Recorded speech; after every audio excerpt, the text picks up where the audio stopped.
Mis queridos amigos de este canal JM Metrología, bienvenidos a un nuevo video.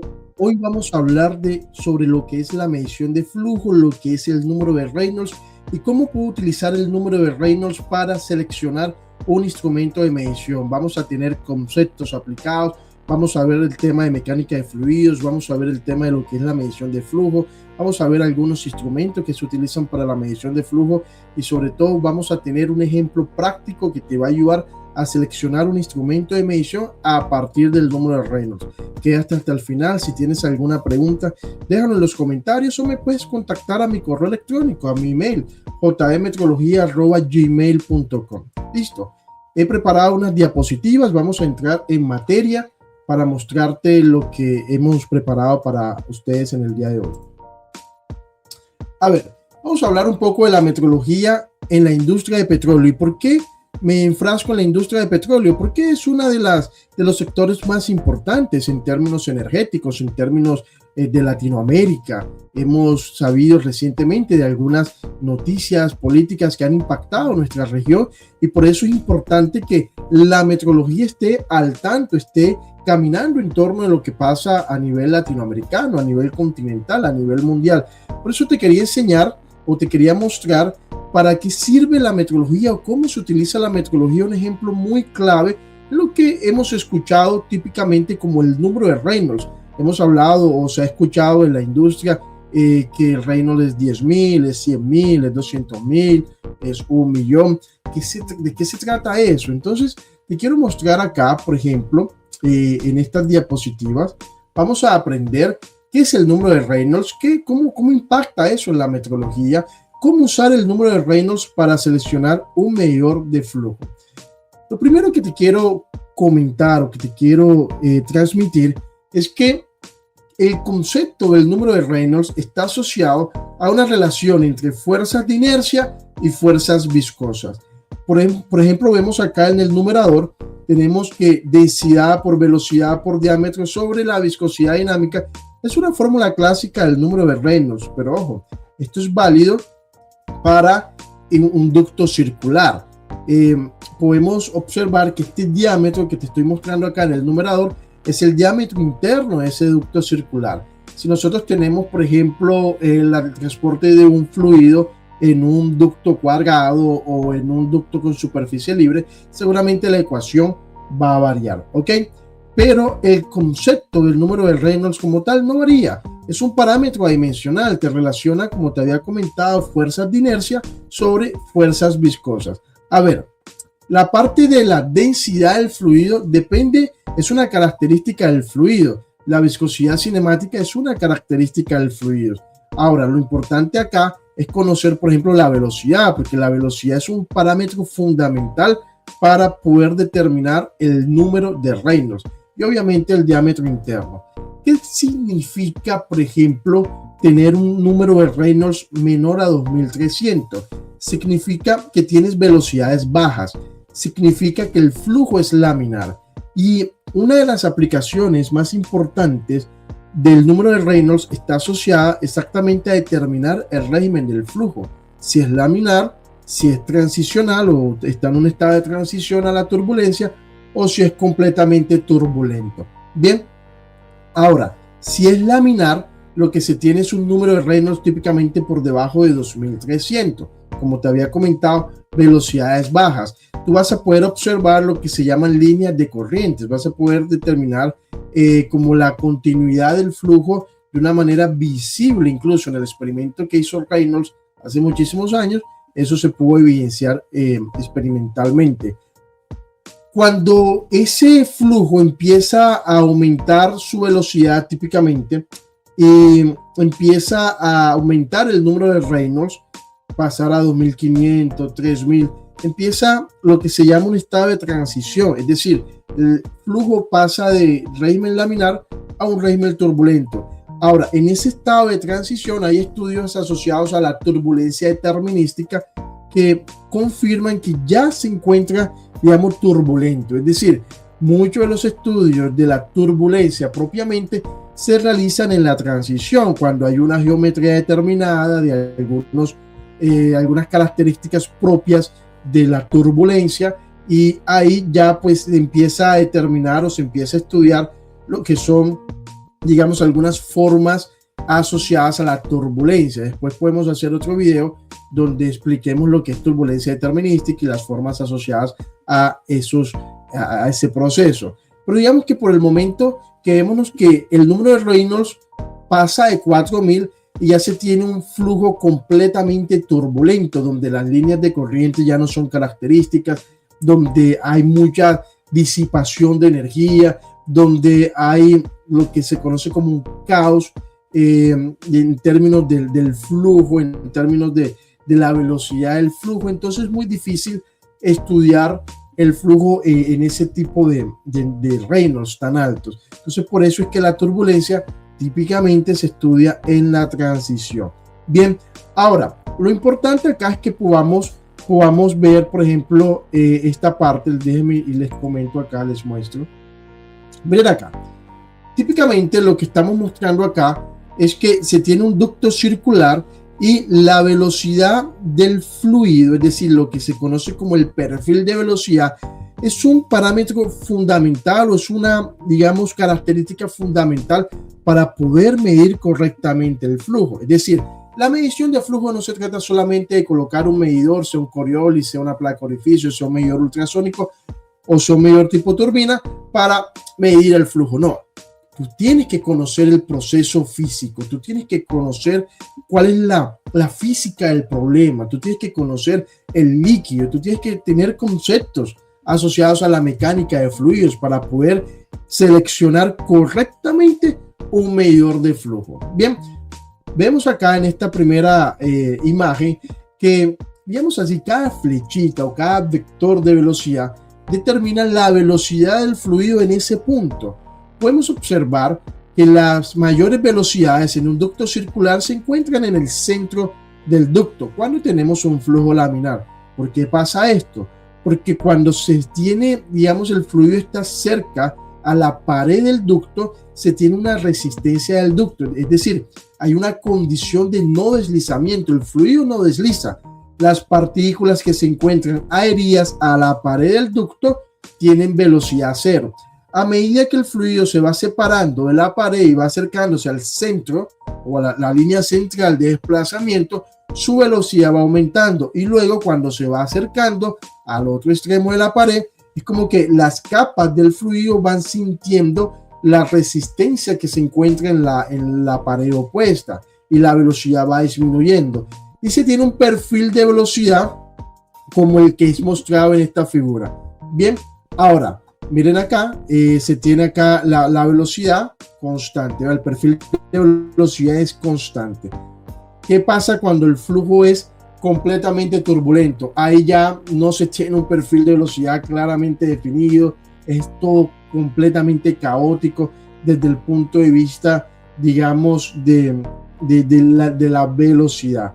Bien, podemos observar acá un diagrama muy clásico conocido como el diagrama de Moody, que se tiene, por ejemplo, del lado izquierdo acá, que pueden observar el factor de fricción, y del lado derecho vertical se tiene lo que es la rugosidad relativa del ducto, y en la parte horizontal se tiene el número de Reynolds. Entonces necesitas conocer el factor de fricción, que si el flujo es laminar, lo puedes calcular con una ecuación clásica, que es 64 sobre el número de Reynolds.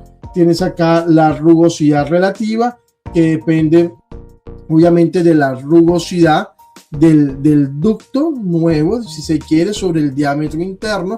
Bien, aquí hay algunos parámetros dependiendo del material. Aquí se tiene 0.25 para concreto y así.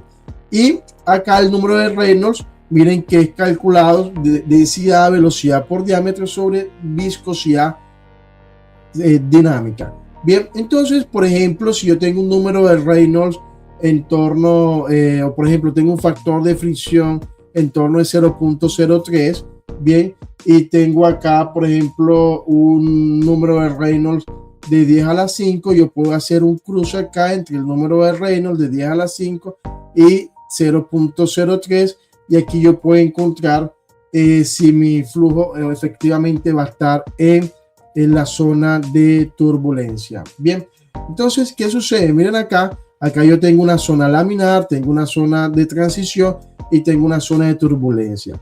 Entonces, este diagrama de Moody es muy importante para determinar el número de Reynolds. También puedes determinar acá el factor de fricción, es decir, es muy polifacético.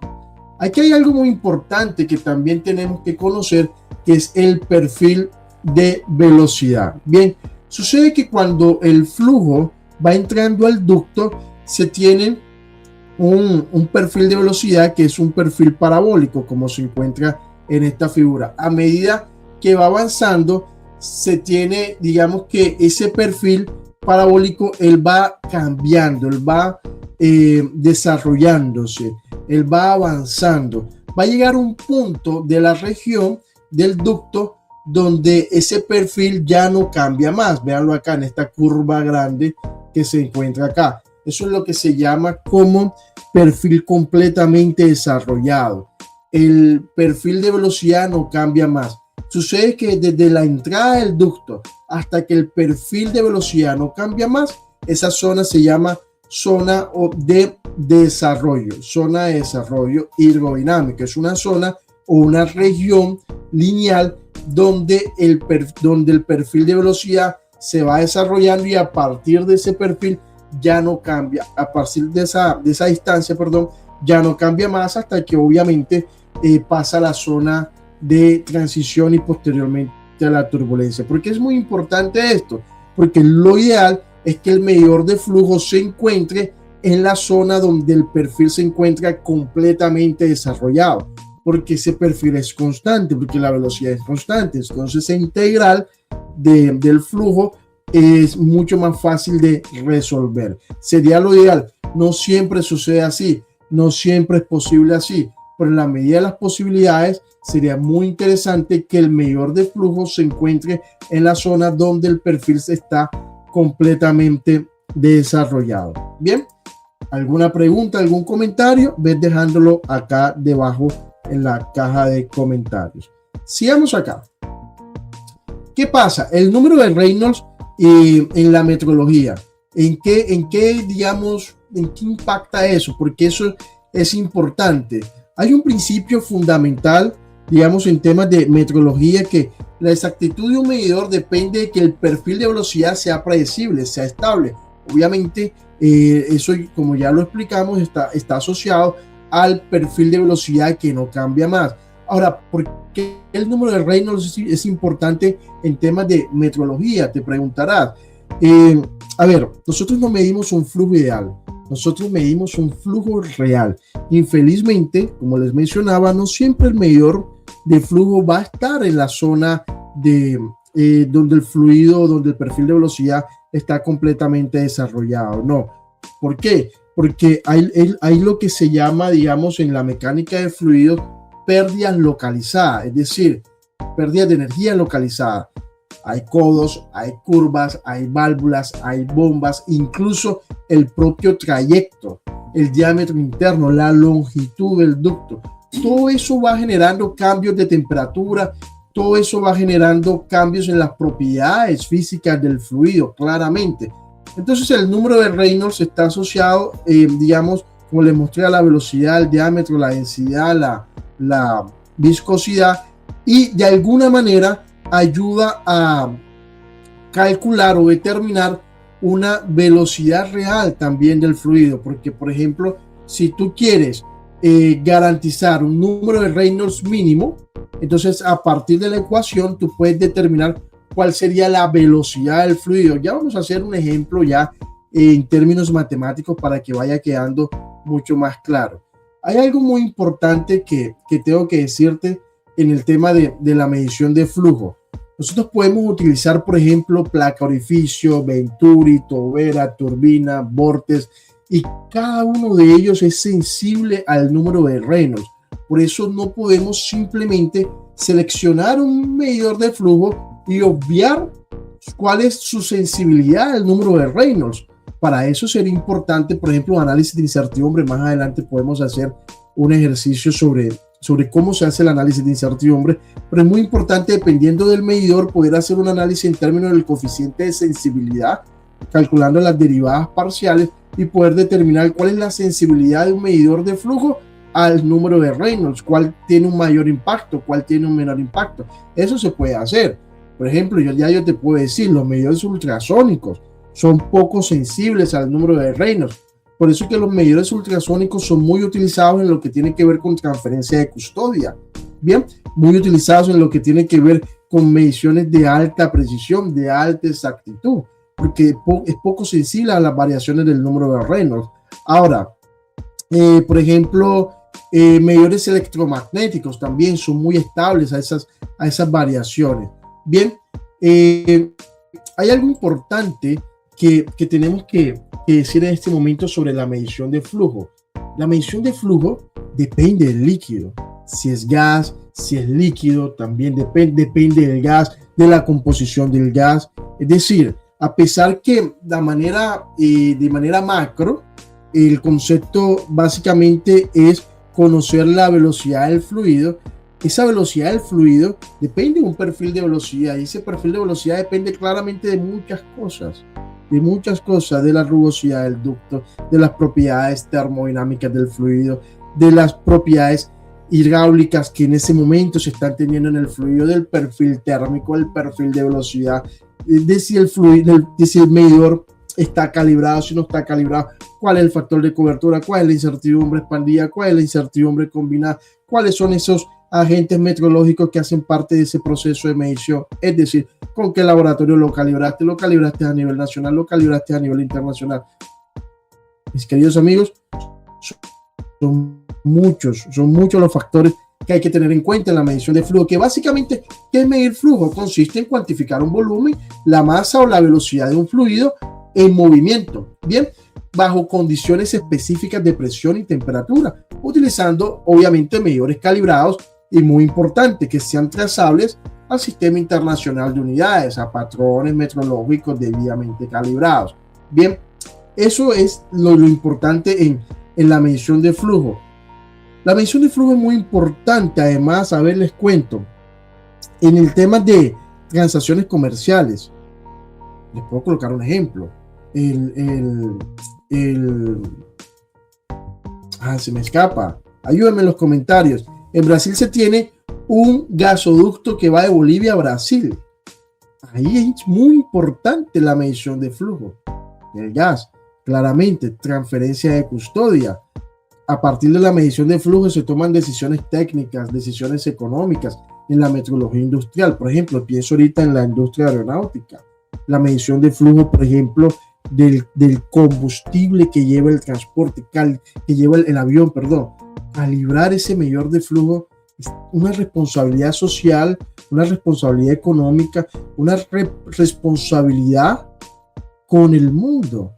Realmente la responsabilidad que se tiene al calibrar un medidor de flujo que te permite determinar la cantidad de combustible que va a tener un avión es fundamental. Es fundamental. La medición del aceite, por ejemplo, que llevan los motores. Son procesos que sin ninguna duda tienen un impacto en la sociedad, pero que tiene que ver con la vida del ser humano. Miren la importancia de esto. Y además, esta medición de flujo influye, o digamos, tienen lo que se llama magnitudes de influencia. Lo define el vocabulario internacional de metrología como aquellas magnitudes que no son exactamente el objeto de la medición, pero que influyen en ella, como por ejemplo, dígame cuál, temperatura, cuál más, presión, cuál más, conductividad térmica, densidad, viscosidad, un montón de variables. Entonces la medición de flujo no es algo tan trivial, y dependiendo de la aplicación empieza a ser algo realmente impactante, que incluso, vean, tiene que ver con la vida. Bien, entonces no podemos tomar la medición de flujo como cualquier cosa. Listo. Entonces, dicho esto, te quiero colocar un ejemplo muy simple, muy básico, el ABC. Vamos a ver si colocamos aquí así para que puedas verlo mejor. Déjeme quito este bannercito. Aquí, ok, listo. Entonces podemos ver, por ejemplo, una aplicación práctica. Queremos transportar agua líquida a una temperatura de 25 grados Celsius con una densidad de 997 kilogramos sobre metros cúbicos, una viscosidad dinámica de 0,890 newton segundo sobre metros cuadrados. Hay un ducto que tiene un diámetro de 12 pulgadas, es decir, 0,3048 metros, y yo quiero garantizar un flujo laminar. Esa es la condición, garantizar un flujo laminar. Bien, quiere decir que el número de Reynolds máximo que yo debo tener es 2300. ¿Cuál es la pregunta? ¿Cuál es el rango del instrumento? ¿Cuál es el rango del instrumento? Miren que todavía, miren acá, todavía yo no me estoy metiendo con el tipo de instrumento. No.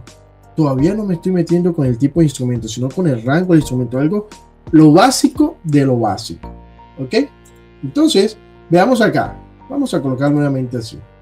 No, así no, porque después no vemos bien. Vamos a colocarlo como estaba. Denme un segundito acá. Muchas gracias. Ok, aquí está.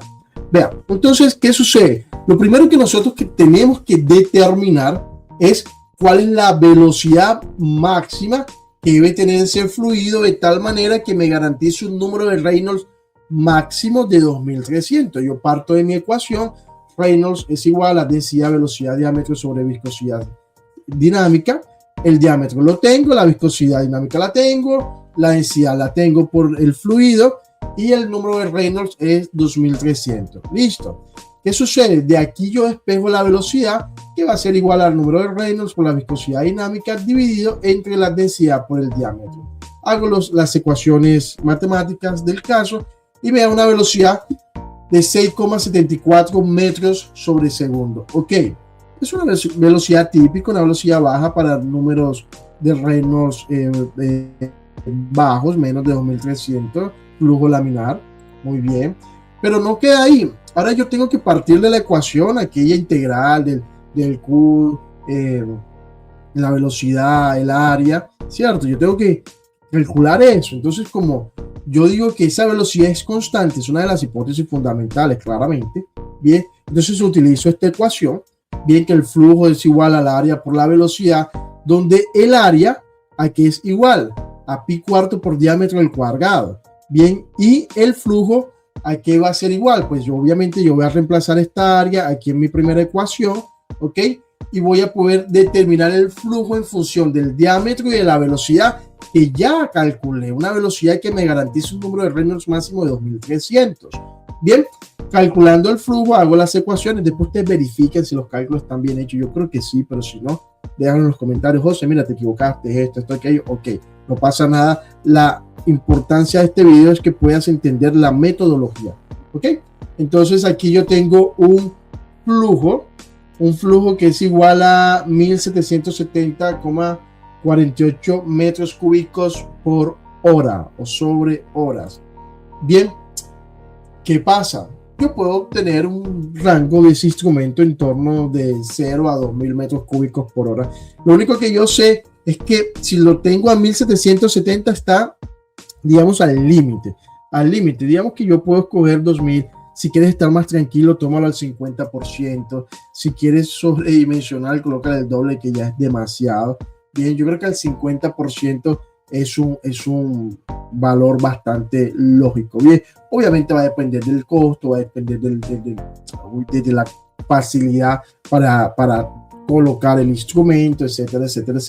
Entonces aquí solamente determinamos el rango. Ahora, obviamente, como te dije, dependiendo si es líquido, si es gas, la composición del gas, qué tipo de líquido es, si es transferencia de custodia, si son solamente pues un transporte sencillo, entre comillas, ahí vas a poder determinar cuál es el instrumento adecuado. Aquí lo importante, lo que te mostramos es cuál es la importancia del número de Reynolds y cómo lo puedes utilizar para seleccionar el rango de un instrumento de medición. Si tienes alguna pregunta, déjalo acá en los comentarios, escríbeme a mi correo electrónico, algunas dudas, jdmetrología@gmail.com. Si quieres que te ayude en algún proyecto, en alguna consultoría, en alguna duda, aquí alguna capacitación, pues aquí estoy a tu servicio. Y bueno, muchas gracias. Más adelante estoy preparando un material sobre lo que es la gestión metrológica de procesos para dividirlos en varios videos, si se puede. y poderles enseñar un poco de metrología. Recuerda darle like, comentar y compartir. Nos vemos en el próximo video. Chao, chao.